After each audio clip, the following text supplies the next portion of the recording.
जुबिन दा के लिए पूरे असम में नारे लगा रही है, उनके इंसाफ के लिए मांग कर रही है।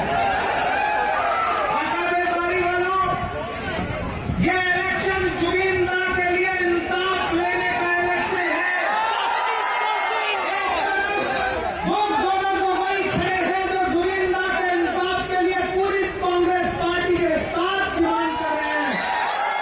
और एक तरफ वो हेमंत विश्व शर्मा खड़ा है जो जुबिन दा के लिए इंसाफ मांगने वालों पर लाठियां बरसाने की कोशिश करता है। इसलिए ये इलेक्शन तय करेगा कि जुबिन दा को इंसाफ मिलेगा कि नहीं मिलेगा। आने वाली 9 तारीख को आपको घरों से ये सोच कर निकलना है कि आप लोगों को जुबिन दा को जवाब भी देना है, उनकी आत्मा को जवाब भी देना है। मैं तुम्हें अपने उसूलों की कसम देता हूं, मैं तुम्हें अपने उसूलों की कसम देता हूं। मुझको मजहब के तराजू में न तोला जाए। मैंने इंसान ही रहने की कसम खाई है, मुझको हिंदू या मुसलमान न समझा जाए। ये विधानसभा का चुनाव सिर्फ विधानसभा का चुनाव नहीं है। ये विधानसभा का चुनाव नफरत और मोहब्बत के बीच में है। एक तरफ नफरत वाले लोग खड़े हैं और दूसरी तरफ मोहब्बत वाले लोग खड़े हैं।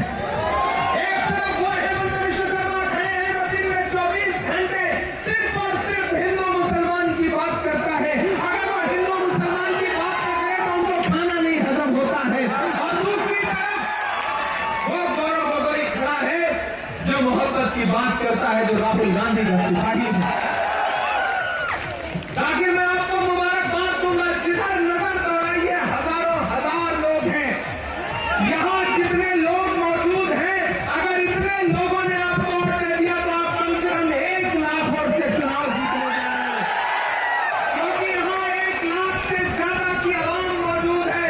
उधर छत से लेकर के पीछे पेड़ों तक सड़कों पर हम हेलीकॉप्टर से देखते हुए आ रहे थे। इतनी भीड़ तो नरेंद्र मोदी की सभा में भी नहीं होती। जबकि वहां लाए हुए लोग होते हैं, पैसा खर्च करके लाए हुए लोग होते हैं।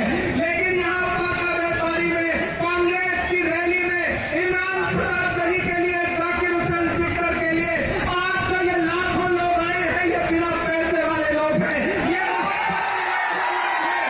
इनको खरीद नहीं सकता कोई। आज इस सभा का विजुअल देखने के बाद हेमंत विश्व शर्मा को रात में नींद नहीं आएगी, नहीं आएगी। क्योंकि बाका बेदारी वालों, आपका जाकिर हुसैन सिकदर सिर्फ एक एमएलए नहीं है। मैं 2-3 संजीदा बातें आपसे कहना चाहता हूं। शायरी भी सुनाऊंगा, वो भी सुनाऊंगा। लेकिन आपसे मुझे यह कहना है कि कितने विधायक हैं जो असेंबली में पूछे हुए सवाल लेकर के आपके सामने खड़े हैं। एक पढ़ा लिखा एमएलए जिस पर राहुल गांधी जी भरोसा करते हैं, जिस पर गौरव गोगोई भरोसा करते हैं, जिस पर कांग्रेस पार्टी भरोसा करती है। मैं आपसे बस इतना कहूंगा कि असम में कांग्रेस पार्टी की सरकार बनने जा रही है। आप जाकिर सिकदर को एमएलए बना करके भेज दीजिए, हम इसे मिनिस्टर बना करके वापस ये आपको भरोसा दिलाते हैं। आप सिर्फ एमएलए बना दीजिए, लेकिन शर्त यही है कि कम से कम मार्जिन 1 लाख की होनी चाहिए। 1 लाख वोट से जिता करके जाकिर को असेंबली पहुंचाइए। इंशाअल्लाह ताला 1 लाख वोट से कोई कितना भी आ जाए, ये बीजेपी, एबीपी, एआईयूडीएफ, ये सारे लोग एक ही थाली के चट्टे बट्टे हैं। असम वालों, अगर तुम्हें लगता है कि ये ताला चाबी खुद अजमल साहब बंद और खोलते हैं तो आप गलतफहमी का शिकार हो। ताले की चाबी हेमंत विश्व शर्मा के हाथ में है। ताले की चाबी हेमंत विश्व शर्मा के हाथ में है। इसलिए एक भी वोट बर्बाद करोगे तो फायदा हेमंत विश्व शर्मा को होगा, भाजपा को होगा। और ये जो एबीपी के लोग घूम रहे हैं ना, ये आपका शिकार करने के लिए हेमंत विश्व शर्मा ने इनको छोड़ा हुआ है। ये बीजेपी के साथी हैं, डायरेक्ट अलायंस में है। हेमंत विश्व शर्मा जानते हैं कि वो कौन सा मुंह लेकर के आपके बीच में वोट मांगने आएंगे, तो उन्होंने एजीपी वालों को भेज दिया है। एजीपी वालों को भेजने के बाद उनको लगा कि वो अकेले तो साथी का कुछ बिगाड़ नहीं सकते, तो पता चला कि एआईयूडीएफ वालों को लगा दिया है।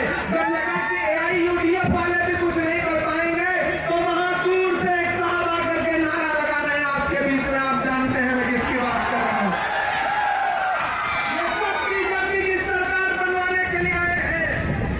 अगर चाहते हो कि असम में बीजेपी की सरकार हटे और कांग्रेस की सरकार बने, तो फिर एकजुट होकर के एक एक वोट कांग्रेस पार्टी को देना पड़ेगा।